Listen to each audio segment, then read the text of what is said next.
Ravi de vous retrouver sur Arte pour un nouveau numéro du Dessous des cartes. Aujourd'hui, on commence avec un endroit singulier de la planète, le détroit de Gibraltar. À peine 15 kilomètres séparent ici l'Espagne du Maroc, l'Europe de l'Afrique.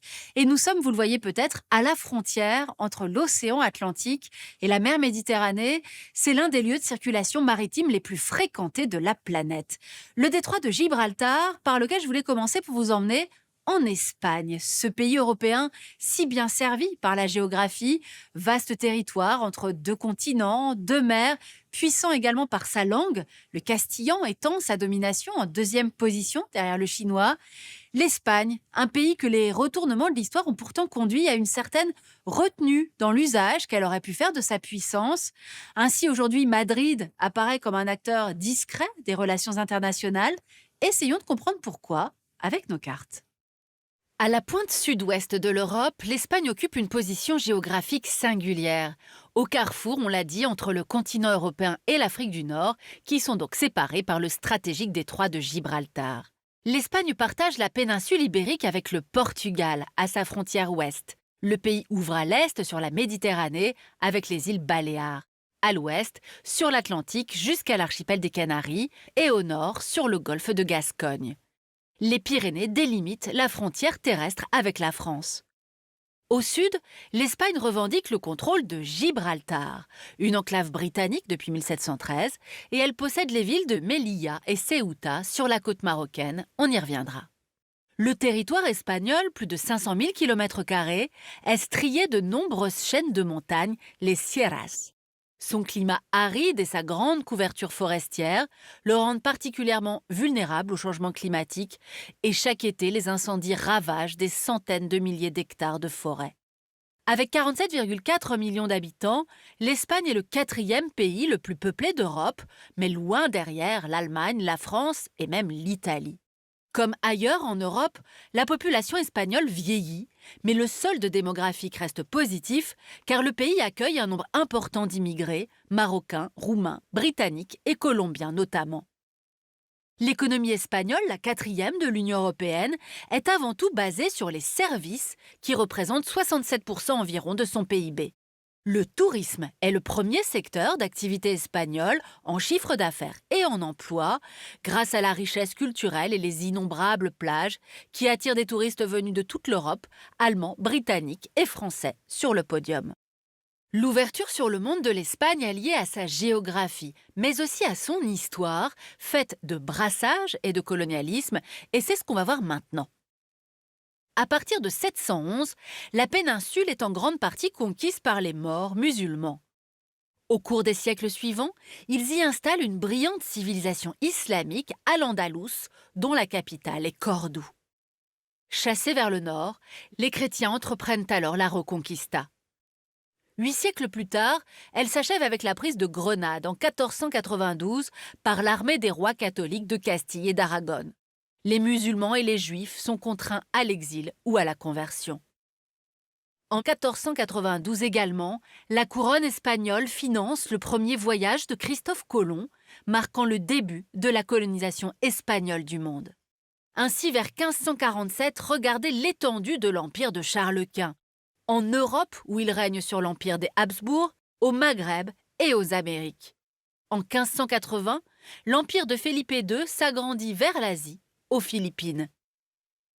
Mais en 1648, ce siècle d'or colonial prend fin et la puissance espagnole entame un lent effacement de la scène économique et politique internationale.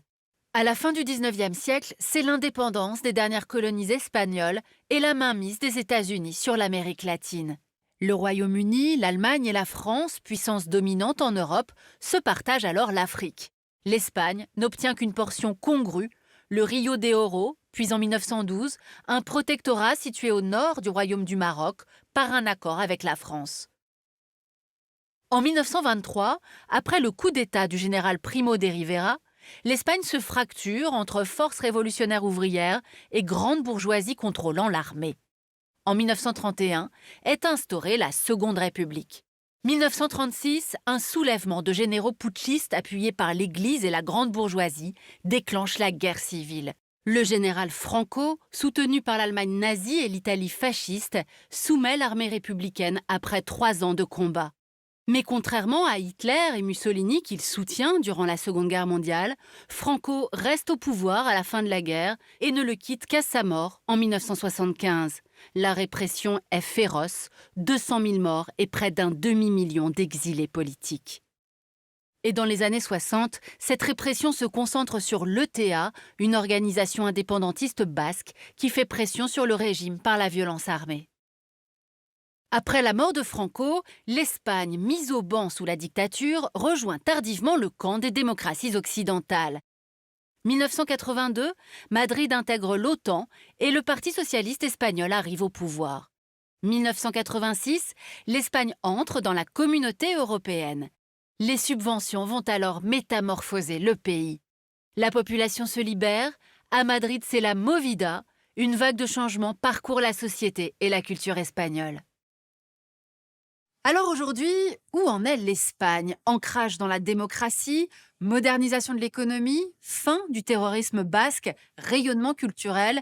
Le pays a désormais trouvé sa place parmi les nations européennes, une place singulière et un certain nombre de défis toujours à relever. C'est ce qu'on va voir maintenant.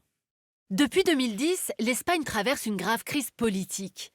Elle oppose en Catalogne les indépendantistes, qui sont majoritaires dans cette région, au pouvoir central. Le référendum de 2017, tenu dans un climat de grande tension et de manifestations géantes, a engagé la Catalogne dans un processus de séparation jugé depuis illégal par Madrid et désormais suspendu. Autre enjeu sensible, la mémoire de la guerre et des crimes de la répression franquiste qui continuent de diviser les Espagnols. Les défenseurs des victimes de la dictature réclament l'ouverture des fosses communes qui abriteraient près de 130 000 corps et l'abrogation de la loi d'amnistie de 1977 qui bloque tout procès. Depuis octobre 2022, la loi dite de mémoire démocratique engage néanmoins la responsabilité de l'État pour financer les fouilles et les exhumations. Sur le plan économique, l'Espagne se remet enfin de la grande crise de 2008 qui a entraîné une récession de plusieurs années. Cette crise a aussi conduit, en mai 2011, au mouvement des indignés, une contestation du système par de jeunes urbains qui ne se reconnaissaient plus dans les partis traditionnels. Le Covid fut une épreuve particulièrement difficile pour le deuxième pays le plus visité au monde, mais le tourisme repart aujourd'hui à la hausse. En 2022, l'Espagne a accueilli plus de 71 millions de visiteurs, presque autant qu'avant la pandémie. À Barcelone, la capitale catalane, ce tourisme de masse, 27 millions de visiteurs par an pour 1,7 million d'habitants, a d'ailleurs provoqué une profonde lassitude. La situation économique du pays se rétablit peu à peu. Fin 2022, le taux de chômage a atteint son plus bas niveau depuis 15 ans, à 12,5% en moyenne. Ce chiffre reste cependant le plus élevé d'Europe et il cache de grandes disparités régionales. On le voit sur cette carte qui montre bien les inégalités économiques entre le nord et le sud du pays. Plus la couleur est foncée, plus le taux de chômage est élevé. Alors sur le plan géopolitique à présent, où va l'Espagne? On va le voir, elle tente de profiter au mieux de sa position charnière entre Europe et Maghreb, laquelle est aussi parfois une source de tension. Le pays est en effet en première ligne sur les routes migratoires occidentales entre l'Afrique subsaharienne et l'Europe, qui passent par le Maroc, puis les côtes et les îles espagnoles. Celles et ceux qui risquent leur vie à bord de Pateras arrivent aux Canaries ou dans les autres ports espagnols. De plus, l'Espagne est le seul pays européen à avoir une frontière terrestre avec l'Afrique, à Ceuta et Melilla, villes vestiges de la colonisation. Madrid y coopère avec Rabat pour refouler les migrants qui tentent de franchir les barbelés et d'entrer sur le territoire européen. Cette coopération a un prix diplomatique. En mai 2021, les forces de l'ordre marocaines ont laissé passer 8000 migrants en 24 heures à Ceuta pour faire pression sur le gouvernement espagnol à propos de la question du Sahara occidental. Depuis 1976, ce territoire est en effet disputé entre le Maroc et le Front Polisario, un mouvement indépendantiste armé par l'Algérie. Alors que l'Union européenne défend un règlement de ce conflit par un référendum d'autodétermination sous l'égide de l'ONU, Le gouvernement de gauche de Pedro Sanchez a décidé début 2022 de soutenir la proposition de paix marocaine. Conséquence de ce virage diplomatique, l'Algérie a suspendu le traité de coopération, l'alliant, avec l'Espagne. Alors que l'Espagne est très dépendante des importations de gaz algérien, Alger a décidé d'augmenter le prix du gaz vendu aux Espagnols, aggravant encore l'inflation. Porte de sortie pour l'avenir, l'éolien, l'hydraulique et le solaire, qui ont représenté plus de 21% du mix énergétique espagnol en 2020. Voilà pour ce voyage en Espagne, richement doté par la géographie, malmené par l'histoire, notamment avec la guerre civile et les années Franco.